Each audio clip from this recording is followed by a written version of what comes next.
Monero is the closest thing to untraceable digital cash.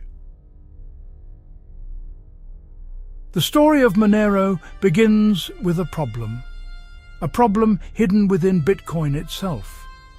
In the early days, many believed Bitcoin was anonymous, but this was a dangerous misconception. Bitcoin's ledger is public. It's pseudonymous, not anonymous. Once a single address is linked to a real-world identity, a person's entire financial history can be unraveled. Imagine a public bank statement for the entire world to see, exploited by malicious actors. A coin used in a crime could be tainted and blacklisted, breaking this core principle of money. Their search led them to an obscure white paper published in 2013. The paper was called Crypto Note. It was authored by a pseudonymous figure named Nicholas van Saberhagen. Okay? It was Sakitimers.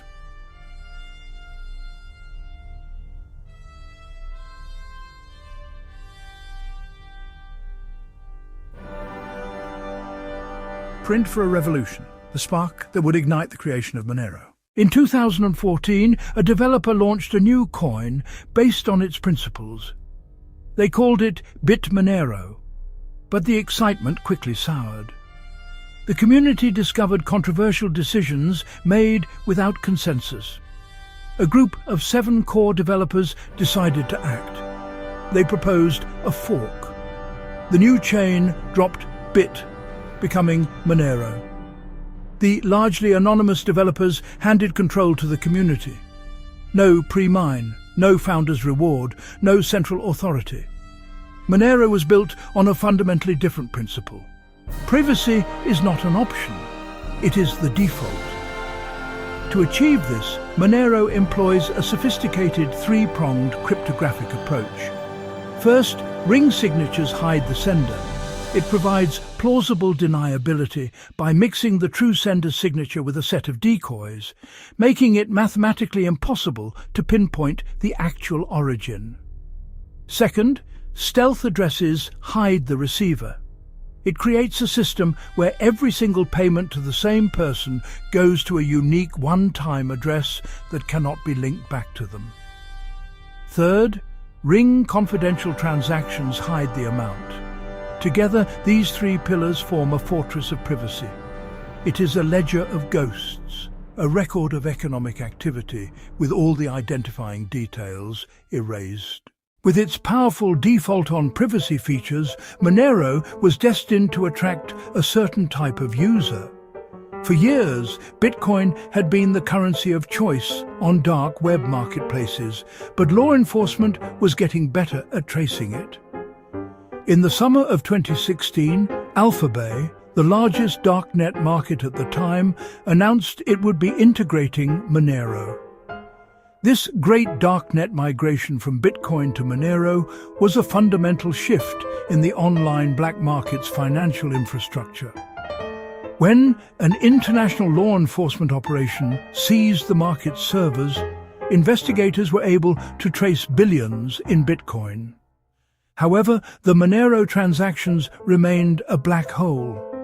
The booming industry of ransomware saw it as the perfect tool for extortion. The high-profile Colonial Pipeline hack was a watershed moment. Law enforcement managed to track and recover a significant portion of the Bitcoin payment. Following this, major ransomware groups began demanding ransom payments in Monero, often offering a discount for victims who paid with the private coin. When a ransom is paid in Monero, the trail goes dark almost instantly. It becomes nearly impossible to follow the money, identify the culprits, or recover the stolen funds.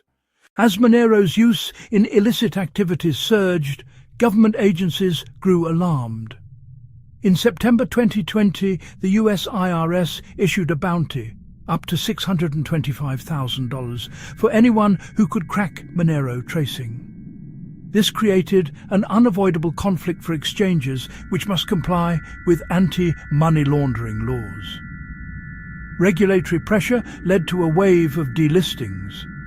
Some countries went beyond warnings and implemented outright bans. In 2021, Dubai explicitly banned all anonymity-enhanced cryptocurrencies. Monero exists in a state of perpetual conflict, a focal point for one of the most critical debates of our digital era. On one side, a global community of developers and activists who believe private censorship-resistant money is essential. On the other side stands the global regulatory apparatus, who view Monero's opacity as a direct threat to social order and security. The very same technology can protect a political dissident, and it can also shield a drug trafficker. So, what does the future hold for Monero? One path is continued marginalization, pushed further into the fringes by tightening regulations. Alternatively, a growing public desire for privacy could trigger a new wave of adoption, not from the dark web, but from ordinary citizens. If governments push for central bank digital currencies, Monero could be the primary off-ramp for those who refuse to have every transaction monitored. The technological arms race will also be a deciding factor. Its story serves as a crucial reminder of the ongoing struggle for freedom in the digital age. This is Dark Finance. Subscribe for more crypto documentaries.